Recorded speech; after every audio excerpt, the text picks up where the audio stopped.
Welcome to Pushing Forward with Alycia, a podcast that gives disability a voice. Each week, we will explore topics like confidence, ambition, resilience, and finding success against all odds. We are creating a collective community that believes that all things are possible for all people.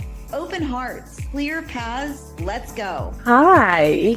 Hey, welcome back to Pushing Forward with Alycia. I'm Alycia Anderson.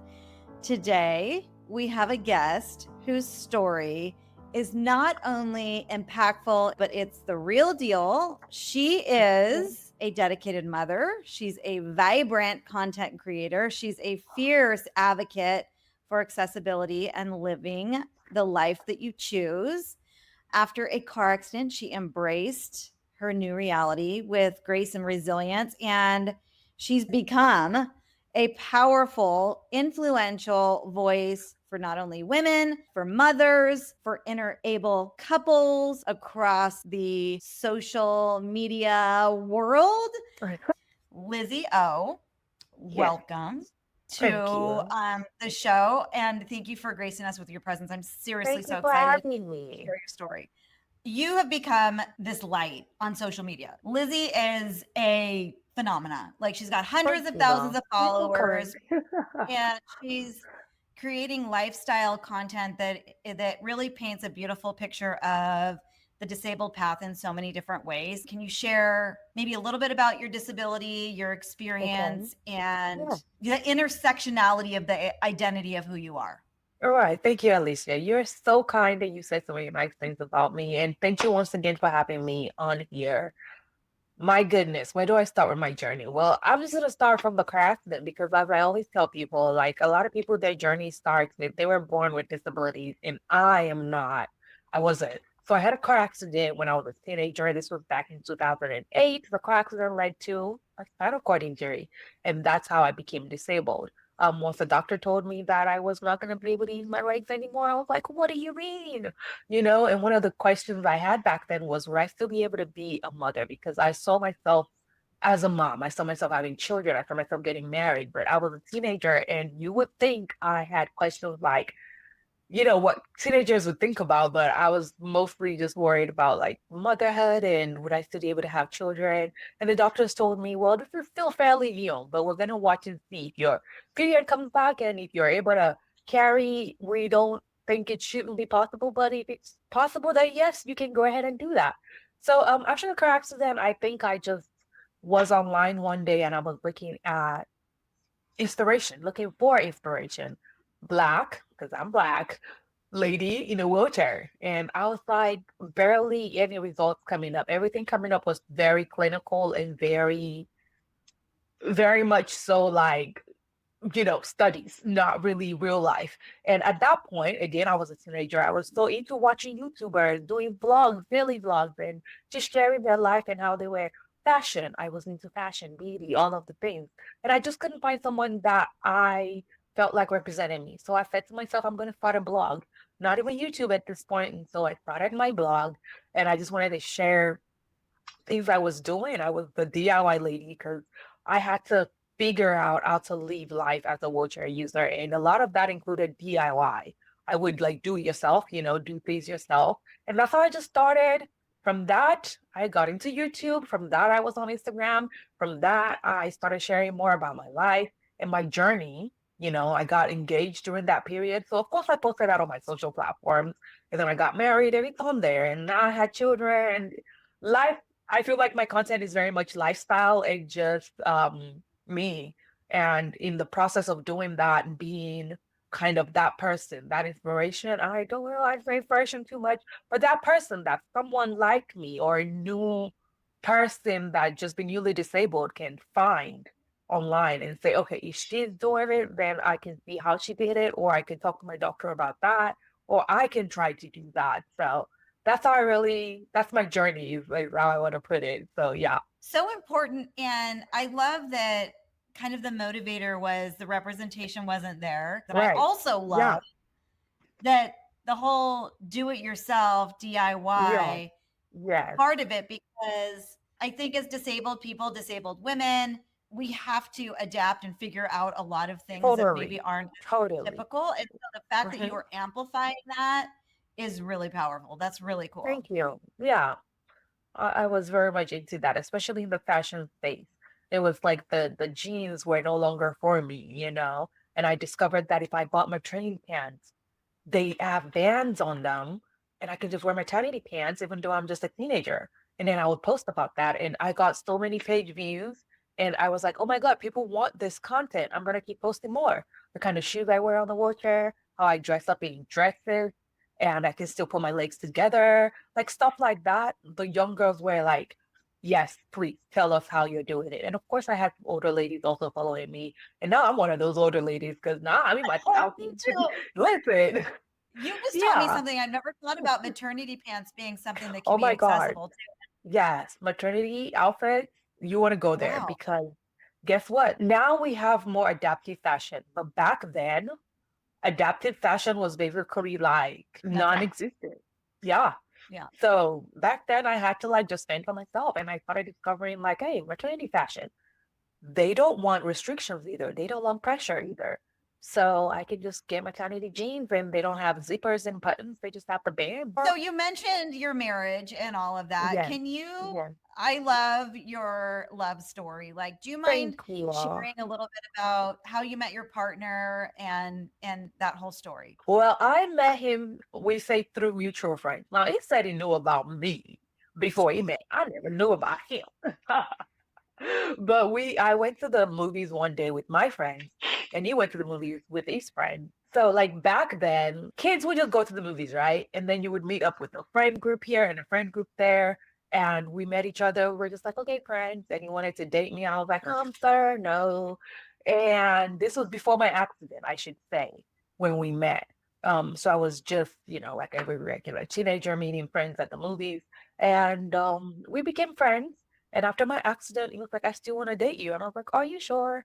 Are you really serious about this? He's like, yeah, I want to marry you even. I was like, sir, let's relax. We're still Oh. young. And so we dated for, I want to say 6 years because we're pretty like teenagers. So, and then he proposed after we graduated college and started setting up our lives. And then we got married. Yeah. And now we have 2 kids, please, Lord. uh, Fell in love with him. It was just one of the most consistent friends I had. And our friendship just naturally bloomed into love. I was just like, okay, yeah, we're definitely gonna date. And he was very consistent, very passionate, very much so letting me know that this is what he wants. And basically, what was there not to love? I just naturally just fell in love with him. And I was like, okay, let's give this a shot. And a shot turned into 1 year dating, 2 year dating, and then we got engaged and then boom, got married, and now we have 2 kids. So you talk a lot about being in an interabled couple relationship. Can you define what that is for anybody who Please. might not know?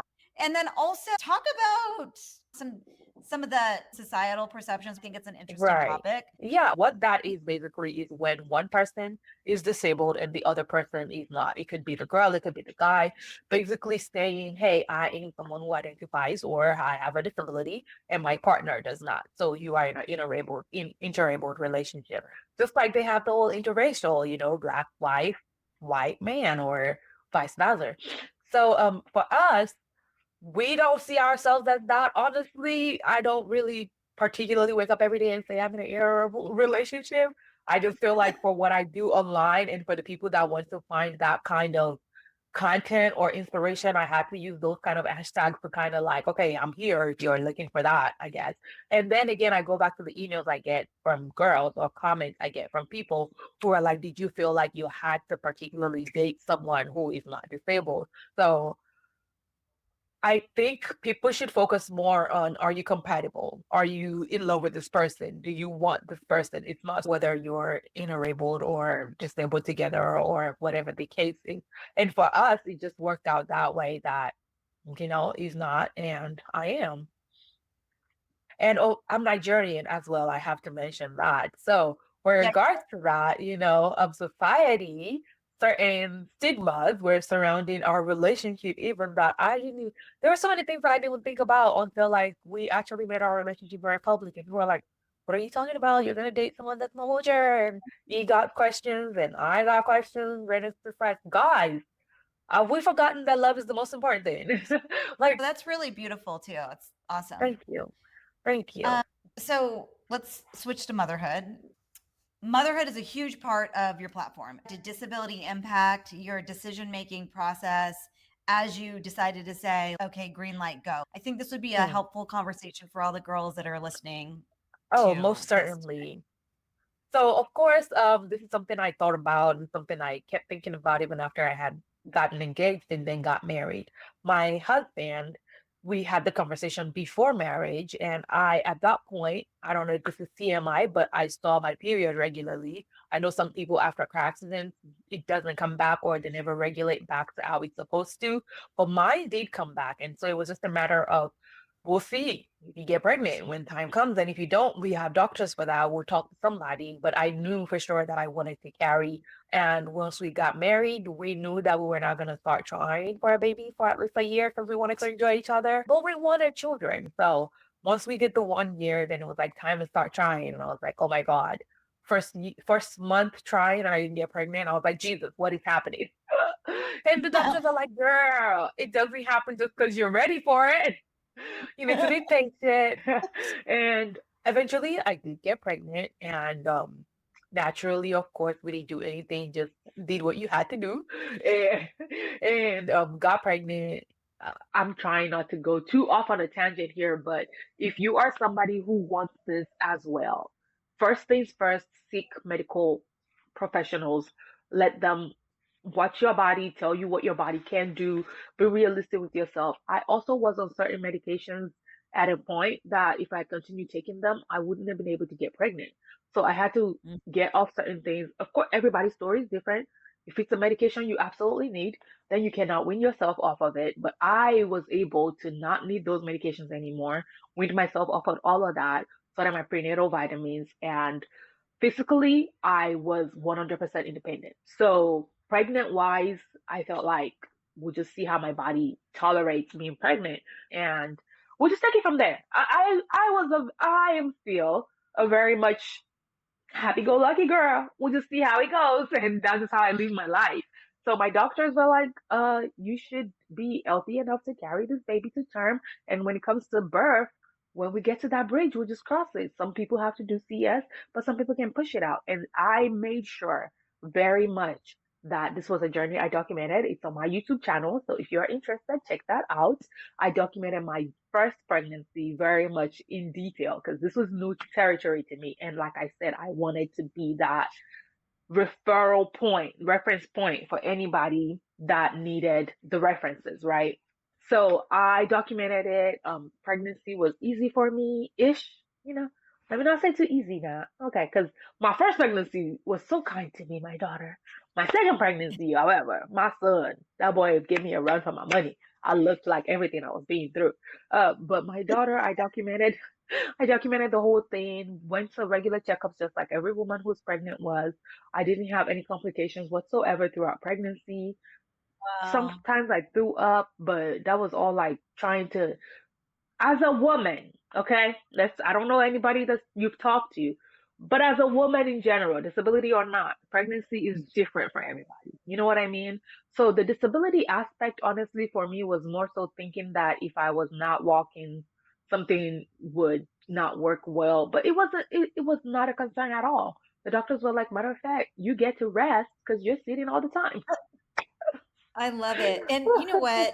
The visibility on mothers and pregnancy, that's the Yeah, representation that's out there, thanks to you a, and a lot a of other few women other now that are ladies, yes. yeah, Now we have it more really people. it gives you so much more hope. It, when you got pregnant, when you got the okay, yes, Yes, how yes. was that moment? Like, how long did Oh, it take? And what was that moment like? I just knew I was pregnant before I did the test, but I have no confirmation, right? So I recorded it again. It's on YouTube. My husband and I, we went to the restroom. I was like, I got a cath and get some pee out of my body so I can check this thing. And then once it became clear that, yeah, you're pregnant, Let's talk about motherhood, disability, and societal perceptions. How has that been? Again, me personally, I'm able to shut things out when you're just in your enclosed environment is almost like easier to manage. But when you put yourself on the internet, people who know nothing about you will make assumptions about you or put their own limited beliefs on you.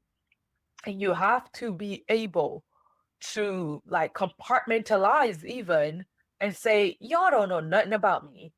We went to Disney recently and I can imagine my husband pushing the stroller for our little boy and my daughter, who is just like happy go lucky to be at Disney, probably just like, Daddy, Daddy, look, Daddy, look. And she and Daddy getting all right. And I could see people around us like, oh my, this man is just carrying the weight of the world alone because she's on a wheelchair. And I'm just like, I can see it in their faces. And if I let that seep into my soul, no, I don't allow that to happen because the truth of the matter is, I know what I contribute to raising our children, to our relationship, to just life in general. Like, I'm not gonna let y'all and your assumptions limit or demean my contributions to this relationship. And I try to put that kind of stuff into my content. Like, I call my husband lovingly Lebu online. I'm like, look, Lebu just did this, Lebu just did that.